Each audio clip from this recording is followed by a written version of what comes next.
नमस्कार दोस्तों, state bank of India में फॉर्म 15G 15H ऑनलाइन कैसे सबमिट किया जाता है उसकी पूरी प्रोसेस आज के वीडियो में मैं आपको बताऊंगी। बैंक के द्वारा जो आपको इंटरेस्ट पे किया जाता है उसके ऊपर टीडीएस किया जाता है। टीडीएस की रेट रहती है 10%। जैसे कि यदि आपको 1 लाख रुपीज का इंटरेस्ट मिलना होता है किसी एक साल में तो उसके ऊपर 10% टीडीएस, तो 10,000 का टीडीएस करके 90,000 बैंक के द्वारा आपको पे कर दिया जाता है। यदि आप चाहते हैं कि आपका ये टीडीएस ना किया जाए और आपको पूरा के पूरा इंटरेस्ट की अमाउंट आपको मिल जाए, तो इसके लिए आपको फॉर्म 15G या 15A सबमिट करना होता है। फॉर्म 15G जो होता है वो बिलो 60 ईयर्स के केस में आप फाइल कर सकते हैं, और 15 एज जो है वो 60 ईयर्स या अबो 60 ईयर्स के द्वारा फाइल किया जाता है।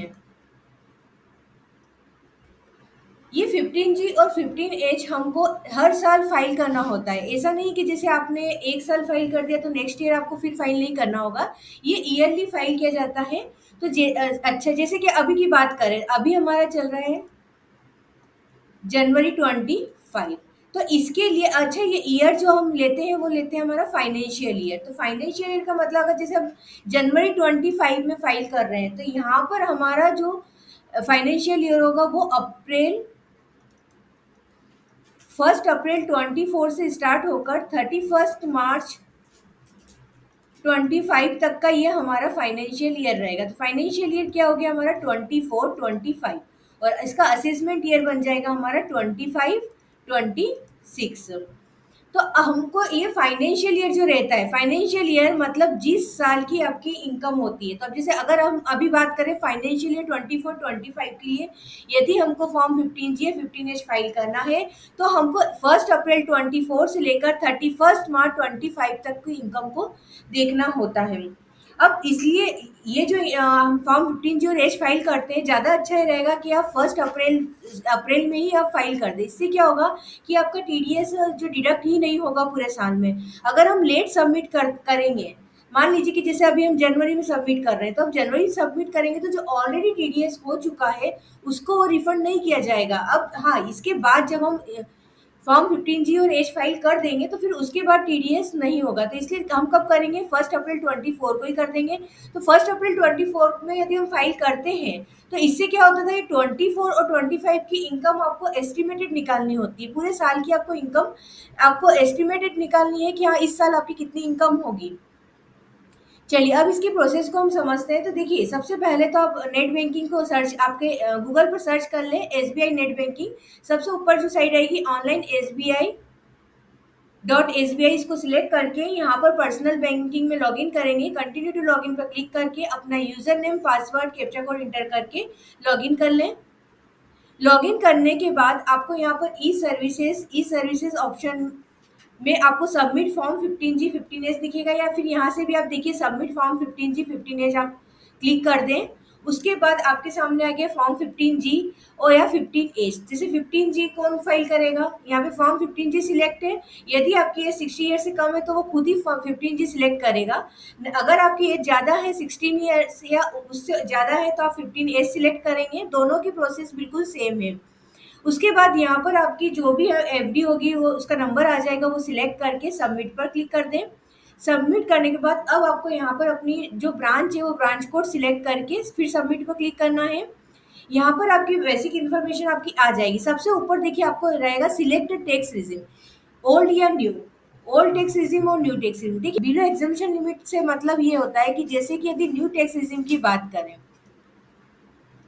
न्यू टैक्स रिजिम में आपकी 3 लाख रुपए तक की इनकम बेसिक एग्जाम्पशन लिमिट है, और ओल्ड टैक्स में यही लिमिट कितनी है, 2,50,000 रुपये। हाँ, जो सीनियर सिटीजन है उनके लिए लिमिट कितनी हो जाती है, 3 लाख रुपीज़ हो जाती है, और सुपर सीनियर सिटीजन के केस में 5 लाख हो जाएगी। तो अब आपको ये ध्यान रखना है कि आप न्यू टैक्स रिजिम से अपना आईटीआर फाइल करना चाहते हैं या ओल्ड टैक्स रिजिम से फाइल करना चाहते हैं। तो आपको ये ध्यान रखना है, यदि आप न्यू टैक्स रिजिम से फाइल करते हैं तो आपकी इनकम कितनी होनी चाहिए, 3 लाख रुपए तक है तो ही आप 15G और एज को फाइल करें, नहीं तो नहीं करें, क्योंकि जिनकी इनकम बेसिक एग्जेम्पशन लिमिट से कम होती है उनको ही फॉर्म 15G और 15H फाइल करना होता है, क्योंकि हमारी इतनी टैक्सेबल इनकम है ही नहीं, तो हम क्यों टीडीएस करवाएं। ठीक है, तो यहाँ पर आपको टैक्स रेजिम सिलेक्ट करना है, जैसे यहाँ पर मैंने ऑल टैक्स रेजिम ली है। उसके बाद ये नेम ऑफ असेसी और ये ग्रे कलर में जो भी है ये तो आपके ऑटो फिल रहेंगे। अब नीचे की तरफ हम आएंगे, यहाँ पर आपको अपना स्टेट, डिस्ट्रिक्ट, टाउन लेना है। उसके बाद पिन नंबर, पिन कोड रहेगा, यहाँ पर ईमेल आईडी आप इंटर कर दें, टेलीफोन नंबर। अब यहाँ पर देखिए वेदर असेस टू टैक्स, अब यहाँ पर आपको यस और नो बताना। इसका मतलब क्या है, असेस टू टैक्स का मतलब है कि क्या आपके, जैसे कि अभी हम फाइनेंशियल ईयर कौन से बात कर रहे हैं, अभी हम फाइनेंशियल ईयर 24-25 की बात कर रहे हैं। तो हम जब 24-25 के इंटरेस्ट के ऊपर के लिए हम चाहते हैं कि उस पर टीडीएस ना हो, तो इससे पहले के 6 साल, मतलब कि फाइनेंशियल ईयर 2018-19 से लेकर 23-24 6 इयर्स जो होते हैं, उसमें क्या आपकी कभी भी इनकम जो थी वो टैक्सेबल लिमिट से ज़्यादा थी क्या, मतलब आपकी इनकम टैक्सेबल थी, मतलब बेसिक एग्जामेशन लिमिट से ज़्यादा आपकी इनकम थी और आपने अपना आईटीआर फाइल किया था, तो यहाँ पर यदि आपकी इनकम ज़्यादा थी किसी भी साल तो आप यस करेंगे, नहीं तो आपको नो करना है। जब आप यस कर देंगे तो उसके बाद फिर वो पूछेगा if yes latest assessment year for which assess, फिर आपको बताना है कि आपने लेटेस्ट मतलब आखिरी आपने अपना आईटीआर कब फाइल किया था। तो यहाँ पर जैसे मैंने असेसमेंट ईयर 24-25 के लिए फाइल किया था। देखिए असेसमेंट ईयर जो फाइनेंशियल ईयर होता था नेक्स्ट, जैसे कि फाइनेंशियल ईयर क्या था 23-24, तो इसके लिए मैंने आईटीआर फाइल किया था लेटेस्ट, तो उसका असेसमेंट ईयर क्या होगा 24-25, तो यहाँ पर हम 24-25 सिलेक्ट कर लेंगे। अब उसके बाद आपको यहाँ पर देखिए estimated income for which this declaration is made, ये इनकम जो है ये अब बताना है कि इस बैंक में, जैसे हम यहाँ एसबीआई में दे रहे हैं, तो एसबीआई में किस इनकम के लिए हमको ये डिक्लेरेशन देना है कि भैया इस इनकम, इतनी इनकम जो आपकी बैंक में हुई है उसके ऊपर हम टीडीएस, हमारा टीडीएस ना किया जाए, तो ये आपका बैंक के द्वारा ही कैलकुलेट करके ले लिया जाएगा। तो यहाँ पर जो है एसबीआई में मेरा जो इंटरेस्ट बनेगा वो 41,000 का बनेगा, मैंने एस्टिमेट किया है। तो देखिए यहाँ पर अब थोड़ा सा हम एग्जाम्पल से लेते हैं। मेरी जो फाइनेंशियल ईयर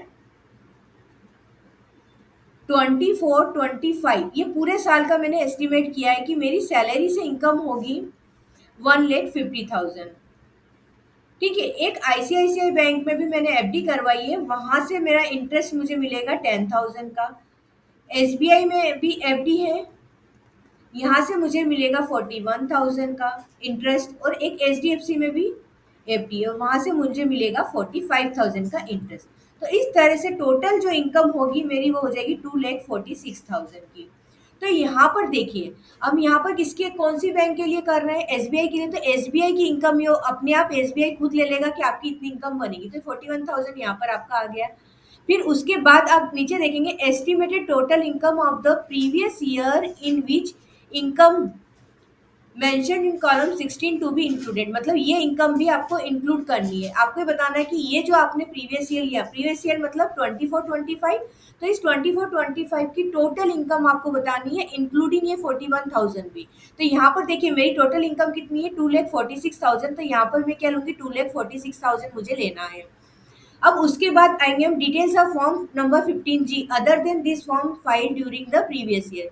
इसका मतलब है कि 24-25 में आपने इस फॉर्म 15G के अलावा भी कहीं और फॉर्म 15G फाइल किया। देखिए फॉर्म 15G 15 जो होता है ना, जैसे कि अलग अलग बैंक के लिए अलग अलग ही फाइल आपको करना होगा, ऐसा नहीं कि बस एक ही जगह आपको देना होता है। जितनी जगह पे आप बोल रहे हैं कि हाँ हमारा टीडीएस ना किया जाए, उतनी जगह हमको फॉर्म 15G सबमिट करना होता है।